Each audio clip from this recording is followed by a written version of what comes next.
नमस्कार आपल्या सर्व भाऊ बहिणींना. तर काय चाललंय भाऊ बहिणींचं? या सकाळ सकाळ चहा जेवण करायला, भाऊ बहिणी नाश्ता करायला. तर आपला चाललाय स्वयंपाक. स्वयंपाक चाललाय, भाकरी झाल्या हो का. तुम्ही म्हणत असाल की इकडं काय कसा काय स्वयंपाकाला सासूच्या गॅसवर. सासूबाई म्हणत नाही, आत्याबाई म्हणते आत्याबाईच्या गॅसवर. मी इकडे कशी काय आली तर हो का, भाऊ बहिणीनं भाकरी करता करता तिकडला गॅसच संपला आणि त्यात भाऊजी चाललेला इथं कामाला. त्यांना ताजी ताजी भाकर टाकून दिली. त्यांनी जेवण केलं. रात्रीचं कालवण राहिलं होतं. भाऊ ताजं कालवण होत होतं म्हणल्यानंतर ते रात्रीचं कालवण होतं तीच त्यांनी ताज्या भाकरी बरं खाल्लं आणि तिकडल्या गॅसवर. आणि गॅसच संपला हो का ही भाकर टाकल्यानंतर. म्हणल्यानंतर मग चला म्हणलं आता इकडं गॅसवर आणा, तसंच राहिलं असतं. आणि महत्वाचा विषय तुम्हाला भाऊ बहिणीनं बोलायचा आहे मला. तर योगिता ताई आपल्या आजारी आहेत, त्या भरपूर आजारी आहेत. रात्री त्यांची काय तुम्हाला सांगायचं, किती त्यांनी धावपळ केली, किती येड्यावानी होत होतं त्यांना रात्री. तर रात्री 12 साडेबारा पावणे 1 वाजता त्यांना रात्री दवाखान्यात नेलं भाऊ बहिणीनं, मायरूच्या पप्पानी आणि ह्यांच्या चुलत भावाने. ते भाऊजीने ह्यांना असं मध्ये टाकून गाडीवर नेलं भाऊ बहिणीनं दवाखान्यात. तर त्यांना लयच विचित्र होत होतं. अंगात समजा बदल होत होतं वाटतं, परत डोकं बदल झालं होतं. काहीच त्यांना सुचत नव्हतं, नुसते येड्यासारख्या करत होते रात्री. मग यांनी रात्री दवाखान्यात नेलं. रात्री आम्ही झोपलो होतो, आम्हाला काय माहिती. मग तुम्हाला सांगितलं त्या योगिताताईंनी अशा दरवाज्यावर हाणलं 2-3 वेळा. तेव्हा आम्हाला घाबरलो, आम्ही बाहेर आलो. तर योगिताताईची तब्येत तशी म्हणल्या मला कसंच व्हायला लागलं येड्यामुळी असं. मग त्यांनी रात्री दवाखान्यात आणलं. रात्री कुठं सरकारी दवाखान्यात काय गेली होती. आता खाजगी तर रात्री 12 आणि 1 वाजता कोणाचं दवाखाना 12:30 वाजता उघडं असतं भाऊ बहिणी. मग तुम्हाला सांगते त्यांनी गेली मग तिकडे सरकारी दवाखान्यात. तर तिथं सांगितलं यांची शुगर जास्त वाढली वाटतं. शुगर चेक केली तर शुगर जास्त वाढली होती त्यांना. 210 का काय होती शुगर. मग त्यामुळे त्यांना चक्कर असं मुंग्या आल्यावर होत होत्या माहिती का. मग त्यांना दवाखान्यात नेल्यानंतर ती गोळी दिली वाटतं डॉक्टरने. तिथं बीपी चेक केला, बीपी बी वाढलेला होता. नंतर तिथं चेक केला बीपी तर परत नॉर्मल झाला बीपी. आणि मग नेल्यानंतर एक गोळी दिल्यानंतर बरं वाटत होतं त्यांना. बरं घरी आल्यानंतर तेवढ्या गोळीवर झोपल्या होत्या रात्री. नंतर त्यांना झोपी लागली नाही काय नाही. मग आता त्यांनी आणलाय व्हायला गॅस. ही पण भाऊ बहिणीनं त्यांना होत नाही करणं. त्यांना ही तब्येत त्यांची बरोबर नाही. आता मी त्यांचं समजू शकते. त्यात ती मानसिक त्यांना कुठलं विचारायचं भाऊ बहिणीनं काय माहिती की ती सारखं विचार करत बसते. आणि पहिल्यासारखं बोलत नाही त्या, हसत नाही त्या, खेळत नाही त्या. एकटंच सारखं एकटंच असते आहे. मग तुम्हाला सांगते एकटं बनल्यानंतर असं एकट्या माणसाला कसं विचार काय पण येते भाऊ बहिणीनं, परिणाम झाल्यासारखं काय पण. मग तुम्हाला सांगते बरं आता झोपलेले आहे त्या बिगर जेवता. त्यांना शुगर चेक करायचे रात्री. काल मीच त्यांना जेवाय आल्यापासून बळबळ घालते. मीच खावा खावा कर जबरदस्ती जेवाय त्यांना मी घालते भावा बहिणींना. आल्यापासून तर ते मनाने जेवतच नाही ते. आणि शुगर तर टेन्शनमुळे झाली. असं गोड बी खात नाही ते, जास्त टेन्शन घेते त्यांनी. आता बघा किती केलं तर भावा बहिणीनं आपलं ते आपल्याला बघावं लागतं. आता आपण जर राग रुसवा जर जास्त दिवस धरून बसलो तर त्यांना ती तसंच पडणार आहे का ना. त्यांना कोण बघणार आहे का भावा बहिणीनं. मग आपणच भावा बहिणीनं. मी तर माझा तर स्वभाव असा आहे की भावा बहिणीनं मी कुणावर जास्त दिवस रागवण रुसवा धरतच नाही. किती कोणी काय करू, जे आपलं काम आहे ते आपण करायचं. मग रात्री मायरूच्या पप्पाला बी त्यांना ती तब्येत त्यांची बरोबर वाटली नव्हती म्हणल्यानंतर नेलं बाबा त्यांना दवाखान्यात. घेऊन गेले दोघं. कसं आहे भाऊ बहिणीनं, बघता बघता आपल्या सासूबाईला असं झालंय. नंतर भ्या वाटतंय ना. मग माणूस भेल्यानंतर काय करतंय, पहिलं दवाखाना बघतंय. आणि दवाखान्यात गेले की डॉक्टर लोक एवढं सांगते ते त्याचं एक वायलाच भ्या आहे. भ्या सांगितलं की मग काय करतंय माणूस, त्याला भेट बसतंय.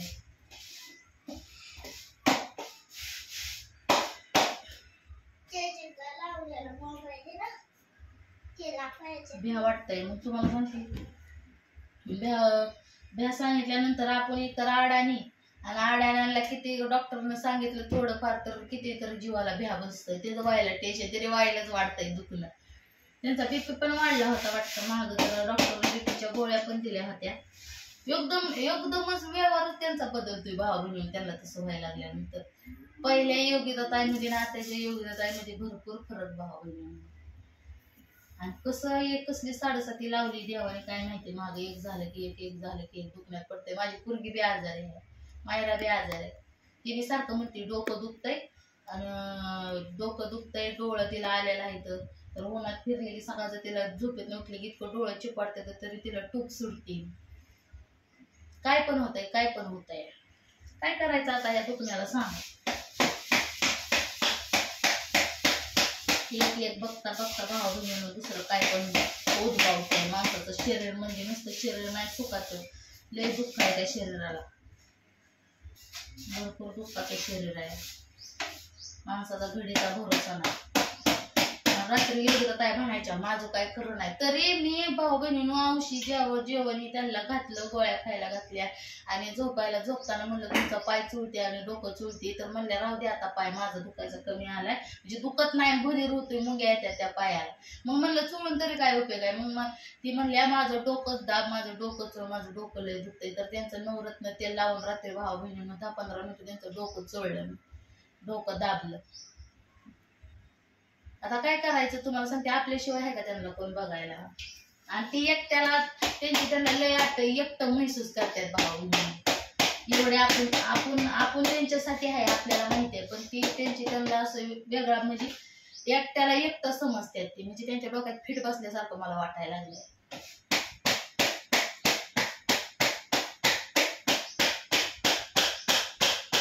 चालला भाऊ बहिणीनं हे आट्याचा गॅस तर असा आहे की या गॅसवर तासभर 2 भाकरीला बसावं लागतं. माझ्या गॅसवर कना मोठा गॅस आहे ना, ती मग मोठा जाळ निघतो. ह्याच्यावर लहान गॅस असल्यामुळं ही होत नाही. त्याच्यावर कालवण झालं, भाकरी निम्या झाल्या. मग या 2 भाकरीलाच गॅस संपला. एवढ्या 2 भाकरी झाल्या संपला असता तर बरं झालं असतं.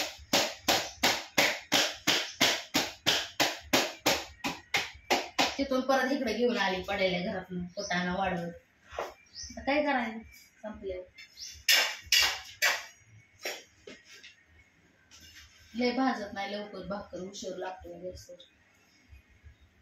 आणि आपल्याला कसं आहे भाऊ बहिणी पटके झटपट कामं झाली पाहिजे असं वाटतं. आता जात्याला भाऊजी कामाला, त्यांना डबा द्यायचा आहे आणि उपाशी कसं लावायचं म्हणून त्यांना जेवण पण चाललं भाऊ बहिणीने जेवलं. कारण की काम करायचं आहे, उन्हात ताणाचं असलं. त्यांना पण त्यांची तब्येत माझं बरोबर नव्हती. रानात काय झालं होतं त्यांना कामाला गेल्यानंतर.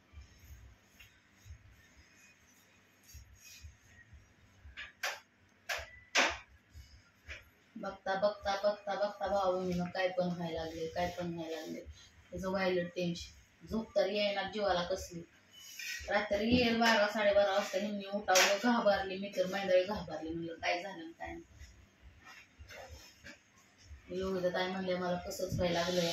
कसं म्हणल्यानंतर त्यांना पाणी प्यायला दिलं. त्यांना बसल्या म्हणलं घरात या.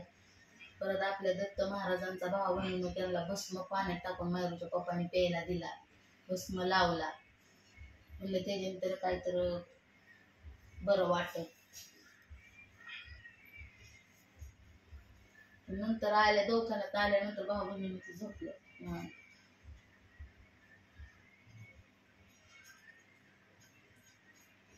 पाणी सुद्धा गिळवत नव्हतं. त्यांना पाणी मी देत होती तर एकच घुट प्यायच्या. मला म्हणायचं माझं नरड तोंड सुकलंय समजा. थुका कसला त्यांच्या नरड्यात नव्हताच तोंडात. तोंड पाक जीभ पाक फक्त टाळ्याला चिपकायला लागली होती त्यांची. तेवढ्या रातची ही दवाखान्यात घेऊन गेली. आता मला लेकरं बाळा घेऊन तर कुठं जाता येते का. लेकरं झोपलेली होती, मी नाही गेली यांच्याकडे. एवढी घेऊन दवाखान्यात गेली. म्हणलं पहिलं त्यांना दवाखान्यात आणा म्हणलं. म्हणते ते सेम आईसारखं व्हायला लागले मला. आईला जसं होत होतं ना आता पण सारख्या म्हणायच्या माझ्या डोक्यात मुंग्या निघत्यात, मला डोक्यात असं होतंय, माझ्या शरीरात हातापायात आग होती. सारखं त्यांचं तसंच दुखणं. तसंच वेगळं खायला पण व्हायला लागले भाऊ बहिणी. पण आत्याला बीपीचा त्रास होता. त्यांना टेन्शन सारखं. त्यांना टेन्शन घेऊ नका म्हणलं तरी त्या म्हणायला मला टेन्शनच येत आहे, मी काय करू. टेन्शन हे समजायलाच असतं भाऊ बहिणीला. लहान लेकरांना पण टेन्शन असतंय, विचार असतात विचार. आणि टेन्शन लय चांगलं नसतं. कुठल्या थराला नेऊन पोचावतं ती माहिती पण पडत नाही भाऊ बहिणीनं. आता बघताय डोळ्यानेच की आमच्या सासूबाईंचं बी तसंच झालं. टेन्शनने समजा गोष्टी झालेल्या.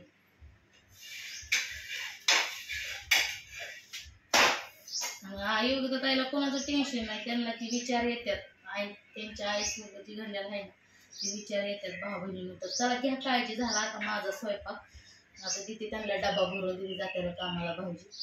तर बाय बाय, घ्या काळजी. आणखी माझ्या पप्पाला न्यायचंय दवाखान्यात त्यांना. बाय.